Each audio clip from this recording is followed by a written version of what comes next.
Greetings, fellow explorers of truth. Welcome to a really special deep dive today. Hmm. We're jumping right into session 28 of the Law of One, which, wow, it really gets to the heart of creation itself. It really does. And the questioner, Don, starts off by saying something I think a lot of us feel, right? Just how immense, how important, but also how difficult it can be to really wrap your head around this idea of oneness. Absolutely. That feeling of trying to grasp something so fundamental yet so vast, if it resonates. Yeah. So if you felt that pull towards understanding, but also maybe a bit of the overwhelm, you're definitely in the right place today. Exactly. And that's what we want to do here, together with you listening. We'll sort of gently unpack these complex ideas. Right. We're sticking right to the source. Session 28, the questions and answers, hoping for some of those, aha These moments. moments of clarity, yeah, without it feeling like homework. Definitely not. So think of this as us exploring together our mission today to look at Rise and insights on how intelligent infinity expands. The role love and light play, how light becomes, well, stuff, Right. and how we as individual consciousnesses fit into this whole unified picture. Okay, let's dive in. Let's do it. So, Dawn starts with this image, maybe from Dewey Larson, of intelligent infinity expanding out like a balloon at the speed of light. What did Ra make of that? Well, it's interesting. Rada doesn't just say yes or no. They give it nuance. They say Right. that idea, the speed of light expansion, that kind of works, but only for a specific logos, a particular focused expression of the creator. Ah, so not the ultimate undifferentiated infinity itself. Exactly. That source infinity, Ra says, is beyond physics as we know it. Hmm. It's unpolarized potential. It only gets activated, gets moving through free will. Free will as the spark. Wow. So right away, we're kind of beyond standard science models. Pretty much. It's like you hear one instrument, but that's not the whole orchestra. Yeah, good analogy. And Yeah. this free will element adds this layer of deep mystery right at the beginning. It really does. Yeah. And re-acknowledges that. They say, our understanding hits mystery at this level. Yeah. It's not meant to frustrate us, but maybe inspire some awe. Awe and humility. Okay. So following that, Dawn circles back to something from before the colors of light and this idea of illusions or densities being created by love. He wanted more on that. Right. And here Ra digs a bit deeper into intelligent infinity itself. Says that the term kind of has two flavors. The meanings. Yeah. First, like we said, the undifferentiated potential, the Mhm. source. But second, it's also the kinetic potential, the energy that's actually moving, doing stuff. And what gets it moving? Love.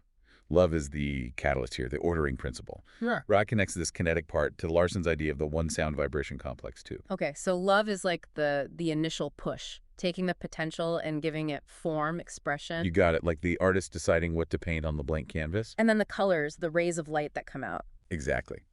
Ra describes each color, each ray, as a really precise, accurate share of that intelligent energy. A specific way intelligent infinity shows up. Like a prism splitting white light. Perfect analogy. And Ra makes it tangible, points to colors and minerals, like the red in a ruby. Ah, the ruby. That helps ground it, makes these huge cosmic ideas feel a bit closer. Mhm. Connects the abstract to something real we can see. So next, Dawn wants a straight confirmation. Light comes from vibration, and vibration comes from love. Is that sequence right? And Ra gives a very clear, this statement is correct. Yeah. Bam. Okay, foundational. Love, vibration, ets light. Simple but profound. Totally. It establishes that chain of creation. Then, building on that, Dawn suggests this light condenses into matter, into our elements, because of rotations of vibration happening at specific quantized intervals, like structured spinning. And again, Ra says this is quite correct. Right. So it reinforces that our physical world comes from this ordered movement of light energy. It's like an intricate dance. A cosmic dance. Okay, so we've got light ordered by love, vibrating, condensing into matter through rotation. The obvious next question is, what starts the rotation? What's the catalyst there? Yeah, good question. And Ra circles back to love again, highlighting its enabling function.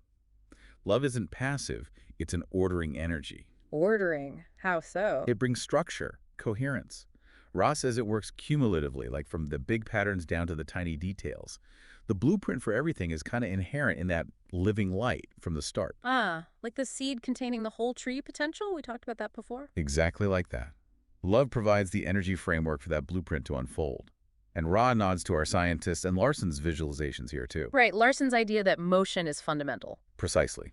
Ross sees Larson's work on motion as a way humans were trying to grasp this same process creation through vibration and movement. Makes sense. Okay, so light, love, vibration, rotation, matter.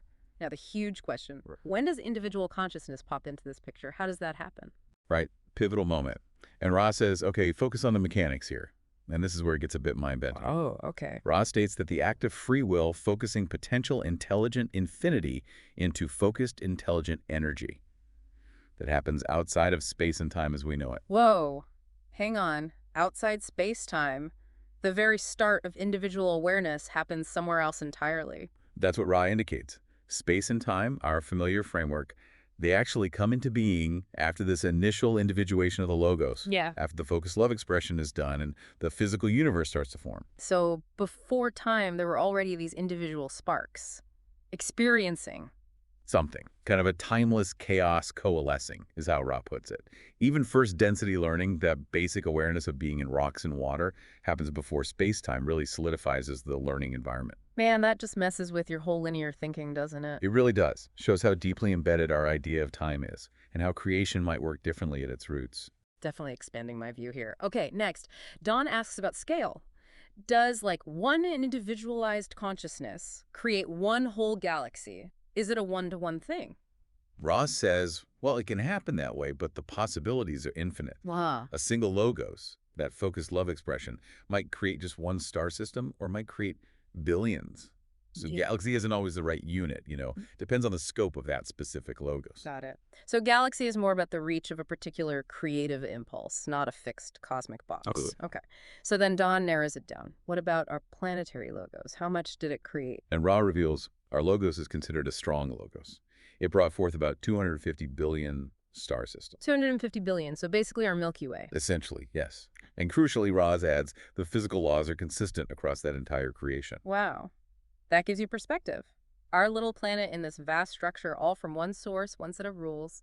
And just to be crystal clear, Dawn asks, our galaxy, the Milky Way, 250 billion suns, created by one single logos. And Ra gives a definite, this is correct. Yeah, just staggering the scale and the unity. It is.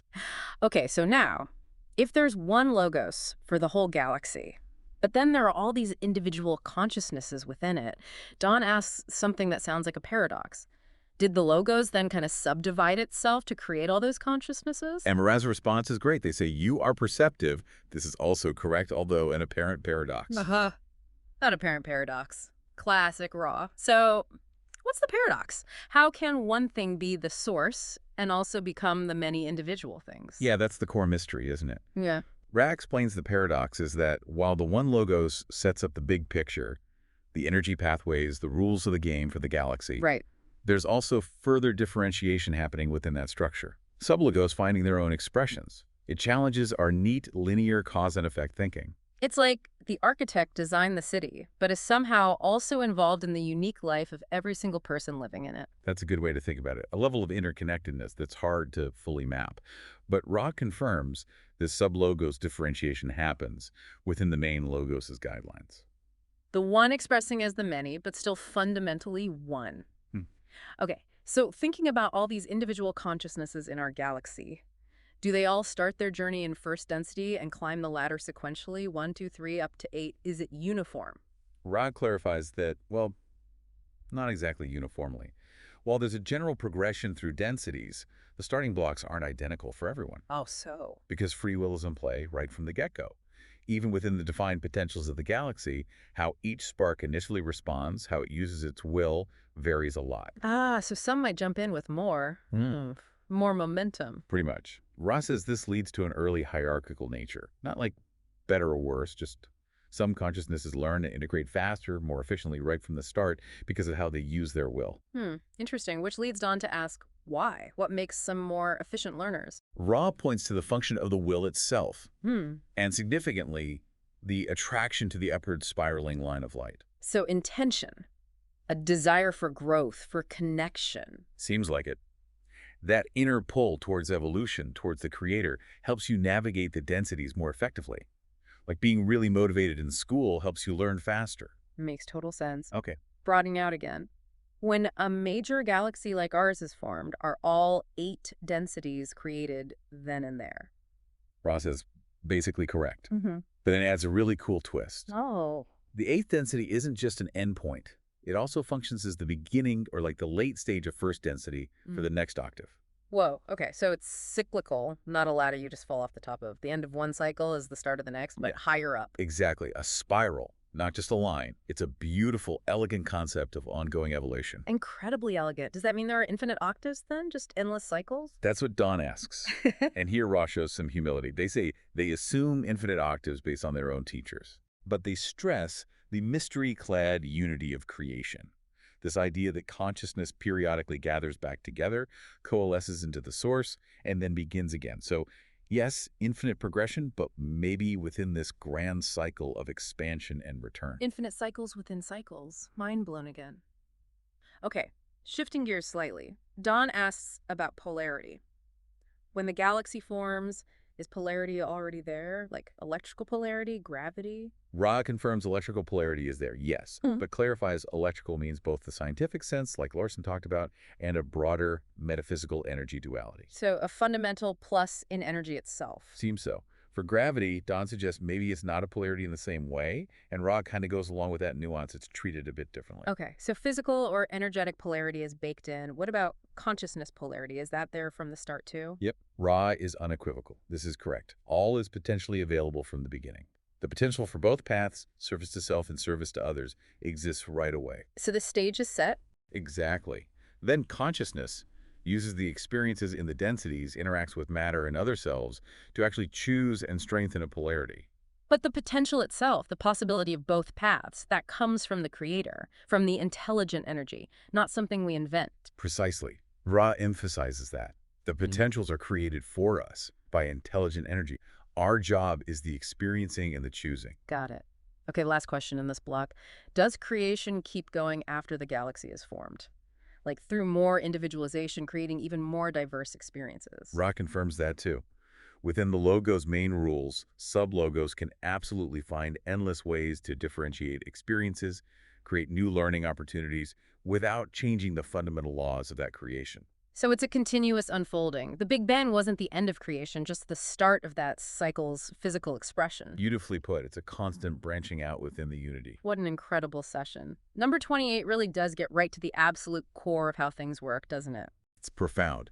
You get these glimpses into intelligent infinity, the crucial role of love and light, how light becomes matter, how individuality emerges but stays connected to the one. Yeah, and Ra presents it in ways that are, like you said, sometimes paradoxical or really pushes you to think bigger. Definitely stretches the mind. Yeah, It leaves you chewing on these ideas long after you finish reading or listening. totally.